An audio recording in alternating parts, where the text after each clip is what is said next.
Hello students, this is Prachi. Welcome to our channel. आज हम करने वाले हैं क्लास 12 चैप्टर 4 एक्सरसाइज 4.5 की इंट्रोडक्शन, जिसके अंदर हम बात करेंगे applications of determinants and matrices की। ऑल्सो इसके अंदर हम एग्जांपल्स भी कवर करेंगे इस एक्सरसाइज के।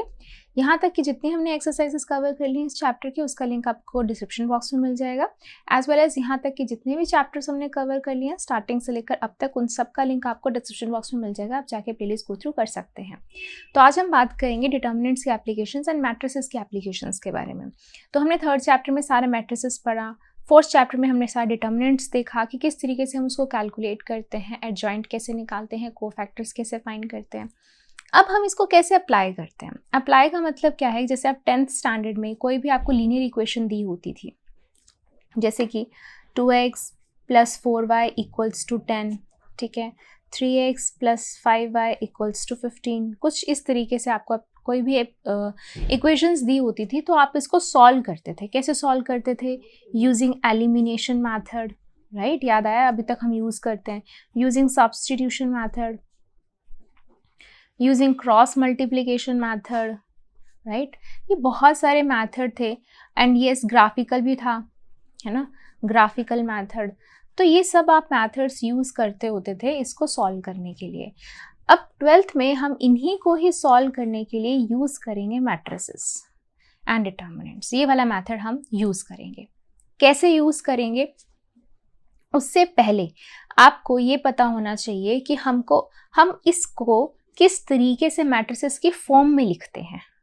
ठीक है, ये तो चलो मान लो 2 इक्वेशंस हैं, तो इसके लिए जितने वेरिएबल्स होते हैं उतनी इक्वेशंस आपके पास अवेलेबल होनी चाहिए, ये आपको पता है। ठीक है, जैसे यहाँ पे 2 वेरिएबल्स हैं x एंड y, तो यानी कि अगर मिनिमम आपके पास 2 इक्वेशंस हैं, only then you can apply these methods and can solve for x and y। Similarly अगर मान लो आपको एक और z भी दिया होता, जैसे कि 2x + 4y + 9z = 15, ठीक है, 4x + 4y + 7z = 9, ठीक है। अगर इस तरीके से 3 वेरिएबल हैं, तो अगर आपको 2 इक्वेशंस दी हुई हैं तो आप उसको सॉल्व करके x, y, z की वैल्यू नहीं निकाल सकते। If you are given with 3 variables, you must have 3 equations as well. 3x + 9y + 4z = 14। तो अगर आपके पास 3 वेरिएबल्स हैं, you must have 3 equations to solve for x, y and z। ठीक है, दिस इज वेरी बेसिक। अब हमने इसी चीज को अगर हमने मैट्रिसेस की फॉर्म में लिखना है तो हम कैसे लिखेंगे, उसके बाद हम निकालेंगे किस तरीके से हम इसको सॉल्व करते हैं। ठीक है, तो हम किस तरीके से लिखते हैं इसको, देखो, अगर मैं जनरल इक्वेशंस लिख देती हूँ, यहाँ पर तो मैंने कुछ ऐसे फॉर्म्स लिख के लिखे हैं। अगर मैं जनरल इक्वेशंस लिखती हूँ, ठीक है, तो जनरल इक्वेशन क्या होंगी? फर्स्ट इक्वेशन के लिए a1x + b1y + c1z = d1, तो 1 for first equation. a2x + b2y + c2z = d2। ऐसे ही a3x + b3y + c3z = d3।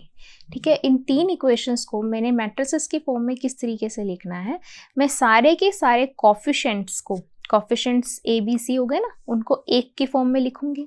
कैसे? ऐसे मैट्रिसेस बना के a1 b1 c1, a2 b2 c2, a3 b3 c3, तो ये एक मैट्रिसेस हो जाएगा। ठीक है, वेरिएबल्स एक मैट्रिसेस में आ जाएंगे x y z, and constant जो है वो सारे इस साइड के एक मैट्रिसेस में आ जाएंगे d1 d2 and d3। So this is how we write it in matrices form. ठीक है, अब इसको हम मानते हैं ए मैट्रिक्स, ये हम मानते हैं x मैट्रिक्स, और ये हम मानते हैं b मैट्रिक्स। ठीक है, हमें क्या निकालना होता है? हमें निकालना होता है x y z, ये फॉर्म निकालनी होती है। तो अगर x यहाँ पे रहेगा तो ये क्या हो जाएगा? वही 1/a × b हो जाएगा। ठीक है, तो 1/a क्या होता है? a इनवर्स होता है, सो a inverse × b। trim this part। तो हमें अब क्या निकालना होता है, हमें निकालनी होती है एक्स वाई जेड, है ना, एक्स वाई जेड की वैल्यू, यानी कि हमें ये एक्स मैट्रिसेस फाइंड करनी है। तो एक्स मैट्रिसेस को हम कैसे फाइंड कर सकते हैं, उसके लिए हम यहाँ पर लगाएंगे, हम लिखेंगे pre multiplying above equation with A inverse. क्यों? क्योंकि अगर मैं A इनवर्स यहाँ पे मल्टीप्लाई करती हूँ तो A इनवर्स इंटू A क्या हो जाएगा, आइडेंटिटी मैट्रिक्स। आइडेंटिटी मैट्रिक्स को किसी मैट्रिक्स से मल्टीप्लाई करेंगे तो वही रहेगा, तो यानी कि मेरे को X की वैल्यू मिल जाएगी। तो देखो कैसे करेंगे, प्री मल्टीप्लाइंग यानी कि पहले करना है, तो A inverse into A into x दोनों तरफ करते हैं, राइट। तो A inverse into B। Now A inverse into A क्या होता है, आइडेंटिटी मैट्रिक्स हो जाता है, ठीक है। आइडेंटिटी मैट्रिक्स को आप किसी मैट्रिक्स से मल्टीप्लाई करते हो तो वही रहता है, तो x is equal to A inverse B, ये आपको मिल गया, ठीक है। तो this is how we can calculate x। अब नेक्स्ट मेन इंपॉर्टेंट बात आती है आपके पास, आपने ये तो कैलकुलेट कर लिया, अब A इनवर्स कैसे निकालते थे। A इनवर्स मैंने आपको निकालना सिखाया था कि कैसे निकालते हैं, 1/में determinant A into adjoint A, ऐसे निकालते हैं, वही वैल्यू यहाँ पुट कर दो। तो x इज इक्वल टू 1/में determinant A into adjoint A, ये तो हो गया A इनवर्स की प्लेस पर, और यहाँ क्या आ जाएगा B, ठीक है। सो this is how you can calculate the value of x y z इस तरीके से, ठीक है। वो कैसे करेंगे वो भी हम एग्जाम्पल्स करेंगे तो आपको और अच्छे से क्लियर हो जाएगा। अब देखो, ये तो मैंने आपको बता दिया कि किस तरीके से आपने इसको सॉल्व करना है, ठीक है। अब जो सॉल्व करने के बाद जो सॉल्यूशंस होते हैं, ठीक है, सॉल्यूशंस जो होते हैं वो कुछ भी हो सकते हैं, यूनिक हो सकते हैं सॉल्यूशंस, ठीक है। ये आपने 10th में भी पढ़ा था, यूनिक हो सकते हैं, इनफाइनाइट मैनी सॉल्यूशन हो सकते हैं, और नो सॉल्यूशन भी हो सकता है, ठीक है।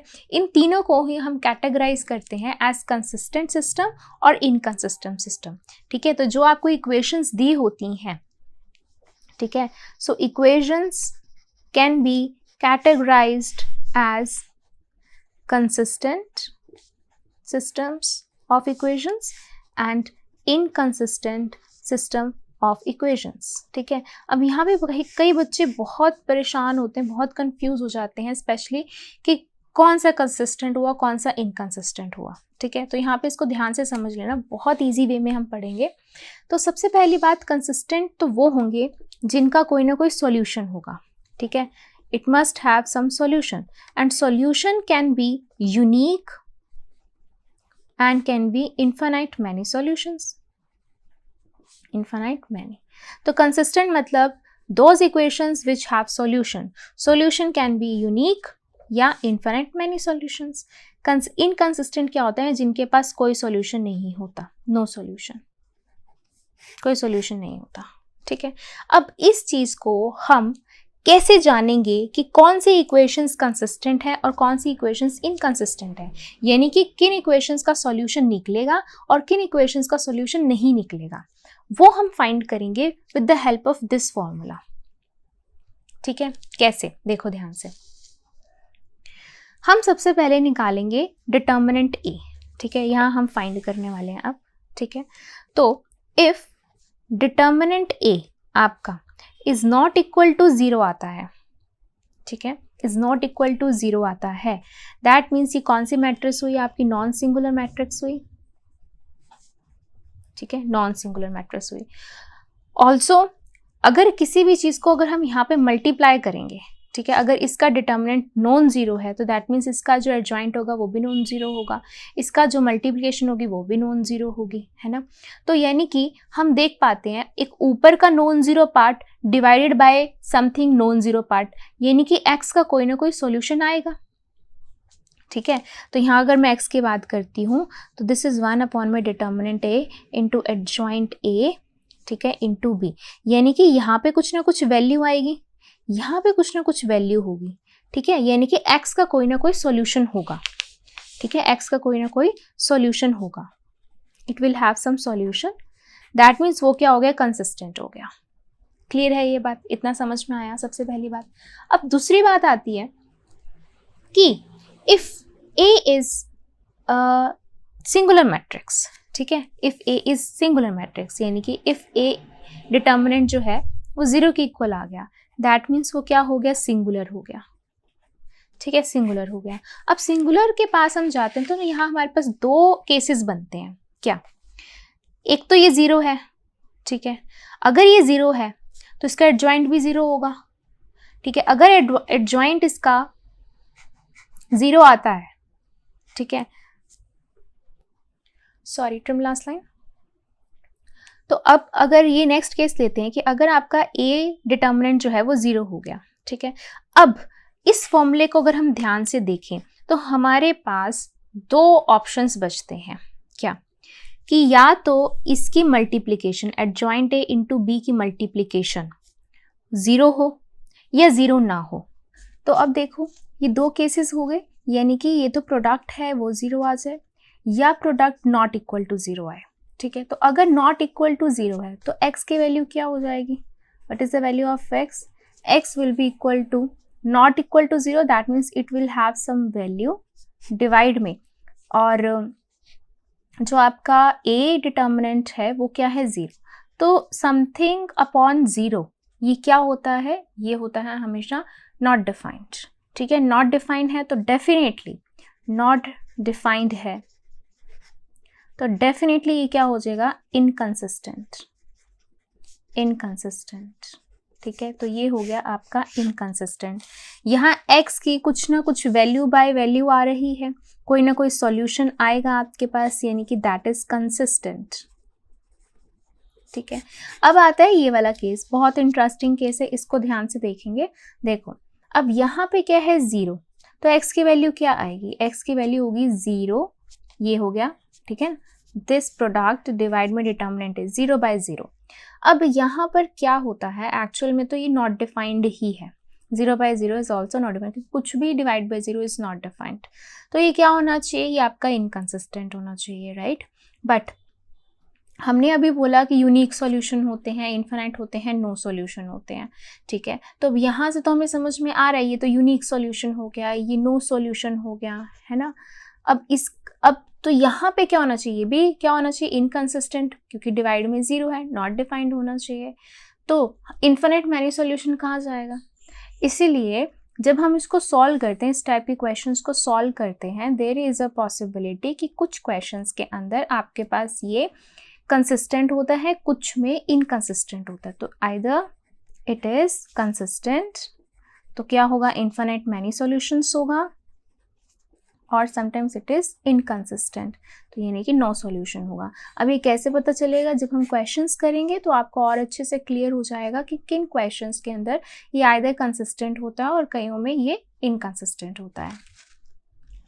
तो ये था ऑल इंट्रोडक्टरी पार्ट। अब हम करेंगे इसी से रिलेटेड एग्जाम्पल्स, तो स्टार्ट करते हैं विद एग्जाम्पल 16। तो एग्जाम्पल 16 स्टार्ट करते हैं, solve the system of equation है, ठीक है।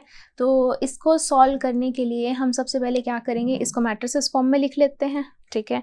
तो ये हो जाएगा आपका 2 3 5 2, ठीक है, सारे कोएफिशिएंट्स लिख लिए, यहाँ आ जाएगा x y, ठीक है, और यहाँ आ जाएगा आपका 1 7। तो ये हो गया आपका a, ये हो गया x और ये हो गया b। तो सबसे पहले हम क्या चेक करेंगे, हम डिटर्मिनेंट a निकालेंगे, चेक करेंगे कि क्या इसका सिस्टम, जो भी इसका आंसर आएगा वो सॉल्यूशन होगा या नहीं होगा, कंसिस्टेंट इनकंसिस्टेंट निकालना पड़ेगा पहले हमें, ठीक है। तो चलो चेक कर लेते हैं हम। तो ये हो जाएगा आपका a, sorry trim last line. तो ये हमने मैट्रिसेस फॉर्म में लिख लिया। अब मैट्रिसेस फॉर्म में लिखने के बाद हमें क्या चाहिए, हमें तो सॉल्व करना है, एक्स वाई की वैल्यू चाहिए। फिर से हम क्या करेंगे, इसको वही pre multiplying with A inverse. तो बार बार आपको ए इनवर्स से करके इसको सॉल्व करने की नीड नहीं होगी, ठीक है। मैं सिर्फ इसी में लिख रही हूँ, आगे से आप डायरेक्ट लिख सकते हैं। ये हो जाएगा आइडेंटिटी मैट्रिक्स, हो जाएगा ए इनवर्स बी, ये एक्स हो गया आपका ए इनवर्स बी। तो आप डायरेक्ट नेक्स्ट टाइम से आप ऐसे ही लिख सकते हैं कि x is equal to A inverse B. अब हम क्या निकालेंगे, ए इनवर्स निकालेंगे पहले। तो now what is A inverse, A inverse 1 upon में determinant A into adjoint A, ठीक है। तो निकालो डिटर्मिनेंट ए, निकालो। तो कैसे निकालते हैं डिटर्मिनेंट ए, ये है ए, दिस मल्टीप्लाई माइनस दिस, तो 2 2 ज़ा 4 माइनस 3 5 ज़ा 15, तो minus 11 is not equal to 0। ठीक है, अगर ये इज नॉट इक्वल टू 0, एक ही केस था जिसके अंदर आपका सॉल्यूशन क्या आता था, यूनिक सॉल्यूशन आता था, है ना। अगर इक्वल टू 0 आते तो उसके 2 केसेस बनते थे, राइट। चलो ये भी पता चल गया यूनिक सॉल्यूशन है।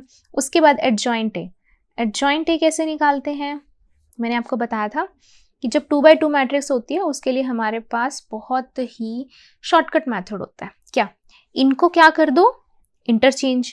यहाँ तो पहले ही 2 2 है, तो ये वाला 2 इधर लिख दो, ये वाला 2 इधर लिख दो, और इन दोनों को क्या करते हैं, साइन चेंज, तो ये हो जाएगा माइनस का 3 माइनस का 5, निकाल लिया एडजॉइंट ए। अब डायरेक्ट लिख दो, ए इनवर्स क्या हो गया, 1 bye determinant A that is 1 bye minus 11, और ये हो गया आपका 2 माइनस 3 माइनस 5 एंड 2। ठीक है, अब हमें क्या चाहिए, अब हमें तो x की वैल्यू चाहिए, तो x क्या है आपके पास, what is x, x is a inverse into b। ठीक है, तो x is equal to a inverse लिख दो, 1 अपॉन में माइनस 11, 2 माइनस 3 माइनस 5 एंड 2। ठीक है, इंटू b, b क्या है आपके पास, 1 7 1 7। अब हम क्या करेंगे, अब हम इसको 1 बाय माइनस 11 को एज इट इज रखेंगे, इन दोनों की मल्टीप्लाई कर देंगे। तो ये कैसे करते हैं मल्टीप्लाई, ये 2 बाय 2 ऑर्डर है, ठीक है, और ये कौन सा ऑर्डर है, 2 बाय 1। तो अगर ये दोनों सेम होते हैं तभी मल्टीप्लाई होती है, तो हो सकती है मल्टीप्लाई, यस करो। ये हो जाएगा this multiply this, this is 2 1 ज़ा 2 माइनस 5 7 ज़ा 35। ठीक है, नेक्स्ट ये माइनस 3 प्लस 14, तो ये आ गया आपके पास माइनस 1 बाय 11, ये हो गया माइनस का 33। ठीक है, और ये आएगा 14 माइनस 3, ये हो गया 11। ठीक है, अब माइनस 11 अंदर मल्टीप्लाई कर देंगे, माइनस 1 बाई 11, तो ये क्या हो जाएगा, ये हो जाएगा माइनस 33 बाय माइनस 11, 11 अपॉन में माइनस 11, तो ये हो गया माइनस से माइनस कैंसिल, ये कैंसिल करके 3, ये इससे कैंसिल कर देंगे, ये हो गया 3 और ये हो गया माइनस का 1। तो ये क्या था, एक्स मैट्रिसेस थी। ठीक है, एक्स मैट्रिसेस आपने क्या निकाली है, 3 माइनस 1, और एक्स मैट्रिसेस थी क्या, ये थी आपकी एक्स वाई, ये स्मॉल एक्स था स्मॉल वाई, और ये हो गया 3 माइनस 1, यानी कि यहाँ से ऑन कंपेयरिंग एक्स आ गया 3 और वाई आ गया माइनस का 1। ठीक है, this is how we can solve equation using matrix form. ठीक है, तो ये था आपका एग्जाम्पल 16। चलिए करते हैं एग्जाम्पल 17। तो एग्जाम्पल 17 में कैसे है, अब इसके अंदर आपको 3 बाई 3 की बनेगी, है ना, 3 बाई 3 फॉर्म बनेगी। तो इसको सबसे पहले ए एक्स और बी की फॉर्म में लिख दो, कोएफिशिएंट्स एक साथ लिख दो, 3 माइनस 2 3, 2 1 माइनस 1, 4 माइनस 3 2, लिख दिए सारे कोएफिशिएंट्स। यहाँ क्या आ जाएगा, एक्स वाई जेड, और यहाँ क्या आ जाएगा कॉन्स्टेंट्स 8 1 4। तो इसको भी सॉल्व करना है, तो ये हो गया ए, ये हो गया एक्स और ये हो गया बी। तो अब डायरेक्ट लिख देते हैं, एक्स क्या होता है, ए इनवर्स बी। ठीक है, नाउ ए इनवर्स क्या होता है, 1 अपॉन में डिटर्मिनेंट ए इंटू एडजॉइंट ए होता है, तो ये निकालेंगे पहले, फिर इसके अंदर हम पुट कर देंगे। ठीक है, तो डिटर्मिनेंट ए निकाल लो पहले। तो कैसे निकालते हैं डिटर्मिनेंट ए, मैं रो ए से एक्सपेंड कर रही हूँ, ये होगा पॉजिटिव, ये होगा नेगेटिव, ये होगा पॉजिटिव, तो प्लस 3 इंटू ये छोड़ देते हैं, ये छोड़ देते हैं, 2 माइनस 3 1 ज़ा 3, फिर माइनस माइनस प्लस 2 बाहर, ये और ये छोड़ के 2 2 ज़ा 4, माइनस माइनस प्लस 4 1 ज़ा 4, फिर प्लस 3, ये छोड़ देंगे, ये छोड़ देंगे, हो जाएगा माइनस का 6 माइनस का 4। ठीक है, तो ये आ जाएगा आपके पास माइनस का 1, ये हो गया माइनस का 3, 8 इंटू 2 16 माइनस 10 प्लस ये हो जाएगा प्लस का 30। ठीक है, तो ये हो गया आपके पास, दिस इज माइनस 10, ये तो माइनस का 3। ठीक है, तो माइनस का 33 प्लस का 16, तो ये हो गया माइनस का 17 which is not equal to 0। तो यानी कि सॉल्यूशन क्या आएगा आपके पास, यूनिक सॉल्यूशन आएगा। ठीक है, ये आ गया आपके पास। अब आपको क्या निकालना है, एडजॉइंट ए निकालना है। एडजॉइंट ए के लिए हम क्या करते हैं, अब देखो 2 बाई 2 के लिए तो हमारे पास शॉर्टकट था, ठीक है। बट 3/3 के लिए शॉर्टकट नहीं चलता एडजॉइंट के लिए, तो एडजॉइंट कैसे निकालते हैं, हर एक का कोफैक्टर निकालते हैं, फिर उसका ट्रांसपोज करते हैं और फिर आपके पास एडजॉइंट ए आता है, राइट। तो निकालो अब सब एक का, हर एक का कोफैक्टर निकालो। A11, A12, A13, A21, A22, A23, A31, A32 and A33। Formula लिख दो, -1 की पावर 1 1 है तो 1 + 1 माइनर ऑफ 1 1, -1 की पावर 1 + 2 माइनर ऑफ 1 2 एंड -1 की पावर 1 + 3 माइनर ऑफ 1 3, -1 की पावर 2 + 1 माइनर ऑफ 2 1, -1 की power 2 + 2 minor of 2 2, 2 + 3 minor of 2 3, 3 + 1 minor of 3 1, 3 + 2 minor of 3 2, 3 + 3 minor of 3 3। ठीक है, निकालो अब। तो -1 का square is plus minor of 1 1, तो 1 1 के लिए ये लाइन छोड़ेंगे, ये लाइन छोड़ेंगे, ये हो जाएगा 2, ठीक है, और 2 और ये हो जाएगा -3, तो ये हो गया -1, ठीक है। उसके बाद ये हो गया -1 का क्यूब, तो -1 2 1 2 यानी कि ये छोड़ देंगे, ये छोड़ देंगे, दिस इज 4 एंड +4, ठीक है, ये हो जाएगा 8। नेक्स्ट -1 की पावर 4 तो प्लस हो गया, 1 3 ये और ये छोड़ देंगे, -6 4 ये आएगा -10, ठीक है। नेक्स्ट -1 का क्यूब इज -2 1 2 1 यानी कि ये है, ये सेकेंड रो फर्स्ट कॉलम, तो ये हो जाएगा -4 +9, तो 9 - 4 5। फिर -1 का पावर 4 है तो +2 2 यानी कि ये सेकेंड रो सेकेंड कॉलम, 3 2 ज़ा 6 माइनस का 4 3 ज़ा 12, तो ये हो जाएगा -6। नेक्स्ट 2 3 और इसकी पावर है 5 5 के लिए माइनस लग जाएगा और ये होगा 2 3 यानी कि सेकेंड रो थर्ड कॉलम, ठीक है। ये हो जाएगा -9 +8 तो -1, तो -+1, -1 की पावर 4 के लिए +3 1 3 1 ये और ये हो जाएगा, ये हो जाएगा 2 - 3 -1। नेक्स्ट -1 की पावर 5 के लिए लगेगा -3 2 3 2 -3 -6 -9 तो -+9, -1 की पावर 6 के लिए +3 3 ये होगा, ये और ये छोड़ देंगे, 3 1 ज़ा 3 -+4 तो 3 + 4 7, ठीक है। तो ये हमने निकाल लिया। अब हम इसको लिख देंगे इसके कोफैक्टर्स, ठीक है। सो कोफैक्टर्स ऑफ ए क्या आ जाएंगे, कोफैक्टर्स ऑफ ए लिख दो, -1 -8 -10 -5 -6 1 -1 9 एंड 7, ठीक है। अब ये तो कोफैक्टर्स हो गए। अब एडजॉइंट ए के लिए क्या करते हैं, इनका ट्रांसपोज कर देते हैं, तो यानी कि ये लाइन जो ये कॉलम जो है ये रो में कन्वर्ट हो जाएगा, तो -1 -5 -1 -8 -6 9 और ये कॉलम रो में -10 1 एंड 7। निकालिए एडजॉइंट है, ठीक है। अब यहाँ पे हमें क्या निकालना था, ए इनवर्स क्या है आपके पास, 1/में डिटर्मिनेंट है यानी कि 1/में -17 इंटू एडजॉइंट है, ठीक है। तो यहाँ लिख देते हैं -1 -8 -10 -5 -6 1 -1 9 एंड 7, ठीक है। तो ए इनवर्स भी निकाल लिया। अब एक्स निकालना है, what is x, x is A inverse into B, तो ए इनवर्स ये है, बी ये है, करो, दिस इज 1/में -17, दिस इज ए इनवर्स -10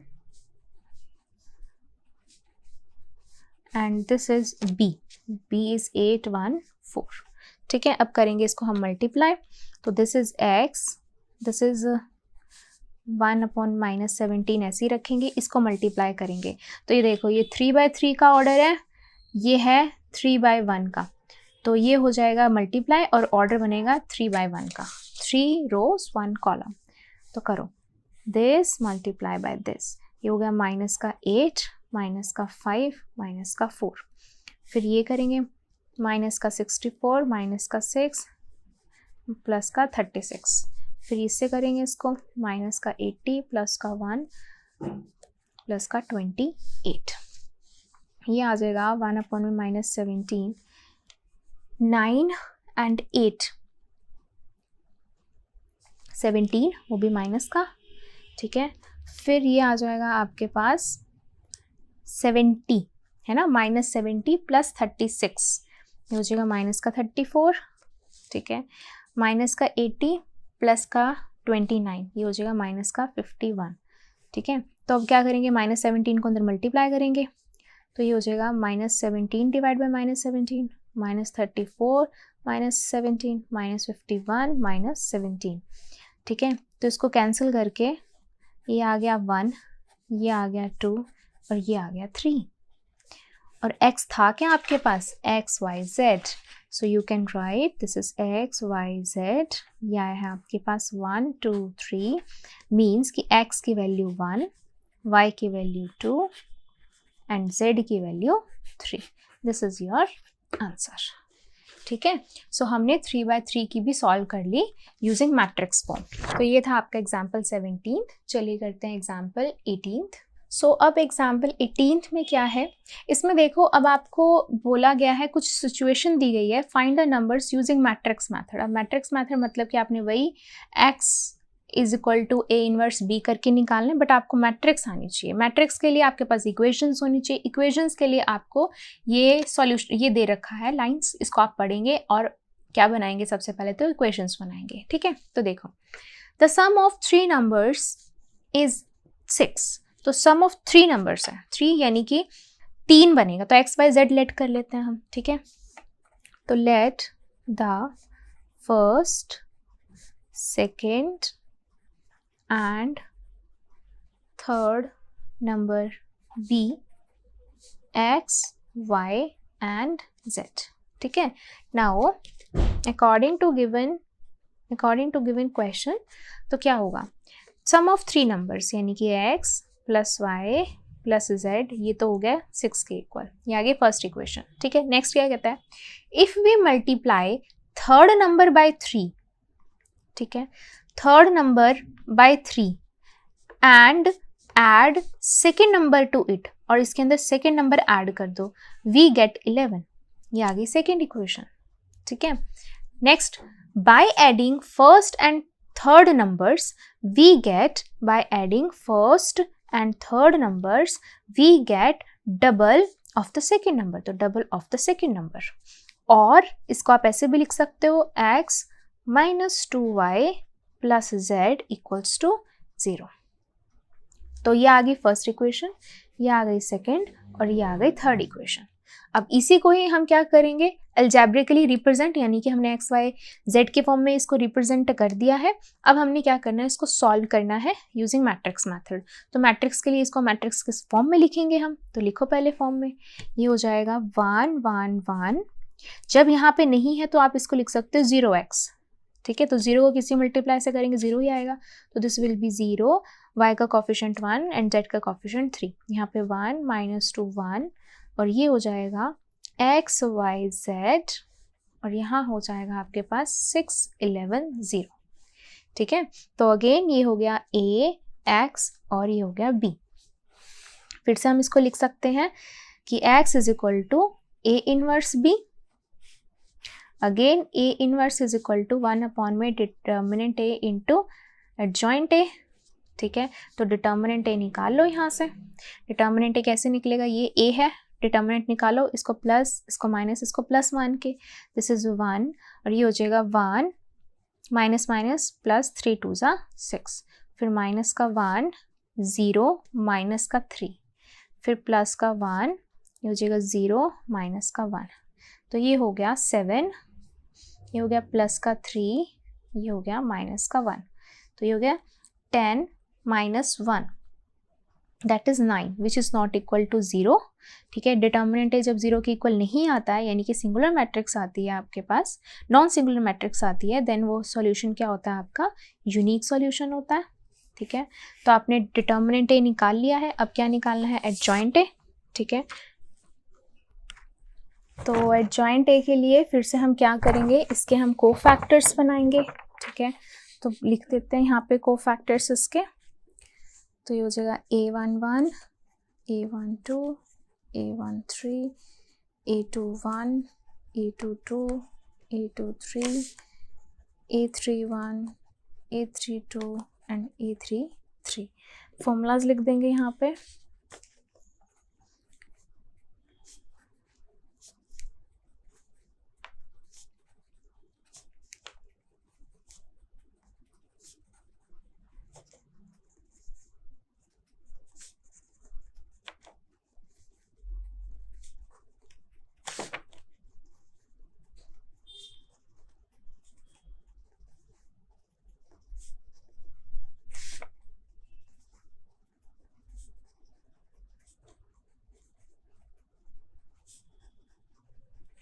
तो फॉर्मूलाज लिखने के बाद अब इसको सॉल्व कर लेते हैं। कैसे करेंगे? -1 का स्क्वायर तो +1 1, यानी कि ये और ये छोड़ देंगे तो 1 माइनस माइनस प्लस का 6, ठीक है, तो 1 + 6 7। नेक्स्ट -1 का क्यूब तो माइनस ये छोड़ देंगे और ये छोड़ देंगे, 0 -3 तो -3 हो जाएगा, माइनस माइनस क्या हो गया, +3 हो गया। उसके बाद -1 की पावर 4 है तो +1 3 के लिए 0 -1 हो जाएगा माइनस का 1, ठीक है।